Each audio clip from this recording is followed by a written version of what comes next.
Saya beri contoh lagi beberapa ayat yang menjadikan kita nyaman ketika mau mati.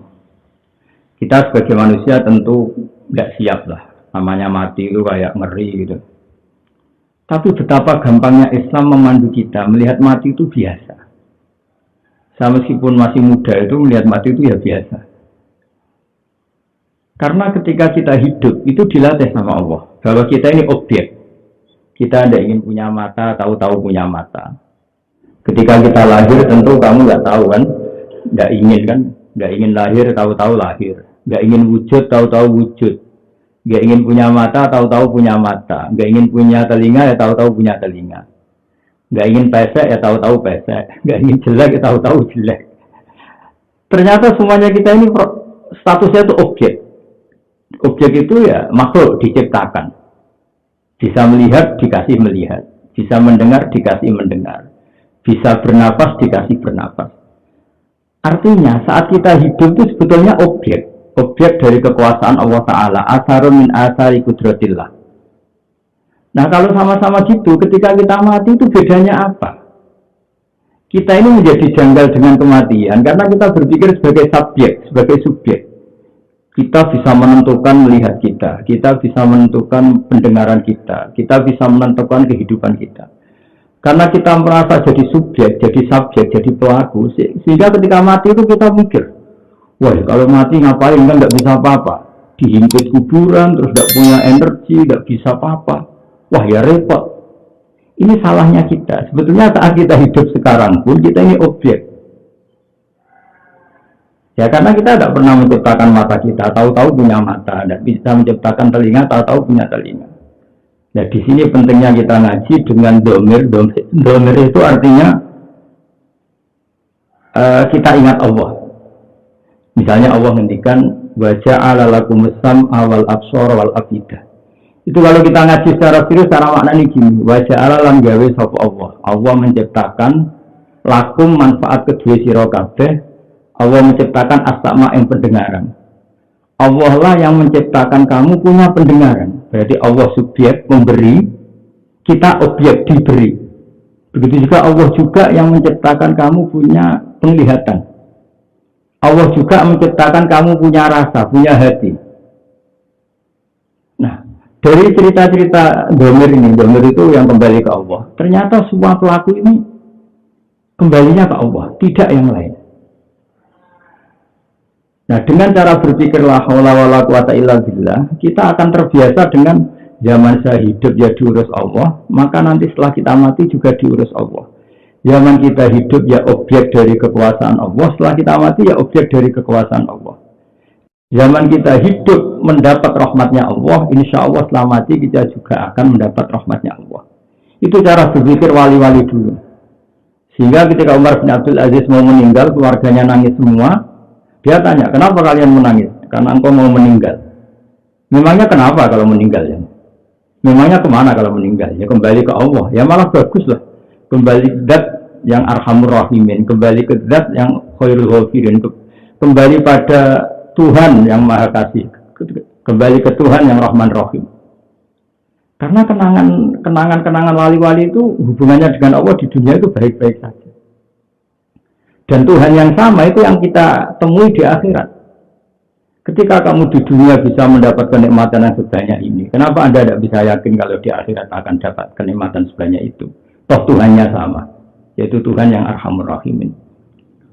Maka yang dibutuhkan seorang manusia itu iman yang benar, yaitu iman bahwa Allah itu wahidun la syarikalah. Allah itu esa dan tidak mungkin punya rival, punya tandingan. Dan cara analogi Quran, ini masih saya kampanye tentang ngaji Quran ya. Usahakan selain ngaji secara qiraatan, syukur-syukur secara tadabburan. Analisa Quran, kalau kita analisa itu cara mencontohkan la syarikalah itu gampang. Kenapa sih Allah nggak bisa ditandingi? Itu tentu Allah punya reputasi penciptaan langit dan bumi itu nggak akan tertandingi oleh Fir'aun dan yang dituhankan semuanya. Semua makhluk yang dituhankan tentu tidak akan punya reputasi menciptakan langit dan bumi. Makanya Allah cara menjelaskan gampang. Kalau kamu menuhankan selain saya silahkan, tapi buktinya apa? Aruni madza khalaqum minal ardi am lahum syirkun fis samawat. Apa mereka ikut menciptakan langit bumi sehingga layak kamu tuhankan? Cara bahasa pasare itu gawe langit ra iso, gawe bumi rame kalau ujug jadi pangeran itu kan nggak fair. Nggak ikut menciptakan lalu jadi Tuhannya itu kan nggak fair. Yang jadi Tuhan yang menciptakan, nah masa yang nggak ikut menciptakan jadi Tuhan itu nggak fair. Jadi segampang itu memberi penjelasan. Nah, itu ilmu akal dan itu pasti benar. Ilmu akal ya, logika eksak, logika yang pasti. Tapi manusia juga punya rasa. Kemudian Allah mengetuk rasa itu. Caranya gimana begini? Saya beri contoh amsalnya Quran. Halakum mimma malakat aimanukum min syuraka fi ma razaqnakum fa antum fihi sawa. Takhafunahum ka khifatikum anfusakum. Ketika kafir Mekah berpikir ada syarik bahwa Allah itu punya mitra yang setara, Allah itu punya kekuatan yang setara. Dan itu berpikir yang salah. Allah kemudian bikin satu percontohan. Misalnya Anda beli Innova, beli mobil. Kamu beli mobil itu dengan susah payah, dengan kerja keras, nabung, kemudian Anda baru mampu beli mobil. Dan itu milik kamu, karena kamu yang beli dengan uang kamu. Kemudian ada orang lain yang nggak ikut beli, nggak ikut kangelan beli. Kemudian cara menguasai mobil itu gayanya kayak kamu. Kalau pakai nggak pamit, gayanya pokoknya kayak kamu. Terus Allah tanya, halakum mimma malakat aimanukum min syuraka. Apa kamu rela ketika punya sesuatu, kemudian ada orang lain yang cara menguasainya, cara menggunakannya sepersis kamu? Kata-kata orang Arab, ya gak rela ya Muhammad, kita yang punya ya kita yang khusus. Begitulah alam raya ini. Alam raya ini yang menciptakan Allah. Maka yang punya sejati hanya Allah. Gak mungkin Allah punya syarik, gak mungkin Allah punya mitra. Karena lainnya gak setara. Sama, pemilik mobil itu tidak akan setara dengan yang lainnya. Artinya kalau ada yang pinjam ya bilang pinjam. Memohon-mohon itu pun mungkin waktunya terbatas sekali. Itu pun dengan segala kesungkanannya dan segala adabnya. Jadi ini yang saya harapkan dari umat Islam supaya Ramadan itu sering baca Quran, selain baca secara qiraah, juga secara tadabbur. Tadabbur itu ya makna-maknanya diangan-angan supaya nanti iman kita tambah kuat. Kemudian berikutnya, menemukan Allah itu tidak harus dengan ibadah yang mengikuti orang lain. Ada ibadah bersama kayak sholat jamaah. Tapi ada ibadah yang dicontohkan Gus Yassin tadi. Ada orang yang mungkin merasa ibadahnya itu nyaman kalau sedekah. Ada yang nyaman kalau tahajud. Ada yang nyaman kalau tarkul mungkarat, meninggalkan hal-hal yang enggak baik. Ada yang ibadah itu nyamannya dia tidak ngambil sikap. Saya beri sekian contoh. Betapa mudahnya agama ini menjadikan orang dekat Allah Ta'ala. Ada orang nakal, disebut bahiyah. Bahiyah itu ya semacam orang nakal. Dia pulang dari aktivitasnya yang enggak benar itu, melihat anjing. Anjing itu kelihatan sekali kehausan. Terus dia empati sama anjing itu, dia turun ke sumur, zaman itu enggak ada sanyo ya, dia harus turun ke sumur. Dan karena tidak bawa wadah, tidak bawa cibuk, dia pakai sepatunya diisi air, kemudian diminumkan ke anjing itu. Kemudian gara-gara empati sama anjing itu, dia dimaafkan Allah. Ini di bab usul fikih disebut waqi'atul hal. Waqi'atul hal itu satu peristiwa yang nggak boleh dikiaskan. Nanti kalau kamu kiaskan, kamu analogikan repot nanti. Kalau ngasih anjing satu aja pahalanya surga, saya tak ngurmat anjing banyak, ada bisa seperti itu karena merawat anjing tidak sesuatu yang dibenarkan oleh Islam kecuali untuk fungsi-fungsi tertentu dalam fikih itu. Nah, ada juga yang ini agak aneh tapi harus didengarkan karena ini ilmu. Ada orang itu jadi dekat Allah itu karena kecelakaan yang nggak jadi. Jadi ada orang itu sangat mencintai sepupunya. Sangat-sangat mencintai itu, dia merayu sumber langit itu tidak mau. Tapi ketika masa paceklik, karena butuh uang, sepupunya itu dikasih uang banyak, kemudian syaratnya mau dia gauli.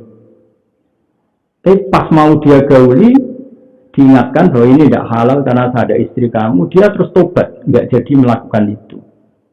Dan gara-gara nggak jadi itu, dia reputasinya jadi dekat Allah, karena bisa meninggalkan kemaksiatan demi takut kepada Allah. Artinya ada orang yang sudah ditubir maksiat, tidak jadi itu ya bisa dekat Allah Ta'ala. Terus ada orang yang dekat Allah itu karena sering mendoakan orang mukmin. Mangkola fil yaumi Allah marham umat Muhammad wa asli umat Muhammad fil yaumi salasa marrat kutiba minal abdal. Ada orang yang satu hari mau berdoa, ya Allah kasihanilah umatnya Rasulullah Muhammad. Sehari 3 kali saja itu insya Allah ditulis termasuk wali abdal. Kenapa begitu?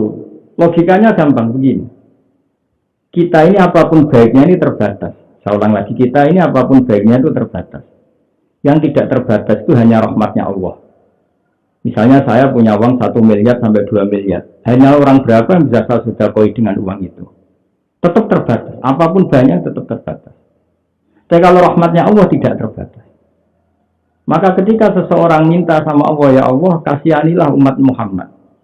Maka dia satu iman kepada Allah bahwa hanya Allah saja yang rahmatnya tidak terbatas. Dan hanya rahmatnya Allah saja yang bisa mencukupi umatnya Rasulullah SAW. Kedua, dia muamalah sama Allah itu baik. Artinya baik itu meskipun kita bertetangga kadang tidak cocok, berteman kadang tidak cocok, di tempat kerja kadang tidak cocok, namanya gesekan itu pasti ada. Tapi itu bawaan basyariah, bawaan kita sebagai manusia. Tapi hubungan kita di depan Allah sesama orang mukmin, inginnya kita ini baik-baik saja. Dan doa itu yang dinilai sebagai watak kita. Sehingga kita matur, ya Allah, kasihanilah umatnya Rasulullah Muhammad. Berarti hati kita, komitmen kita ya seperti itu. Meskipun di keseharian mungkin tidak sebaik itu.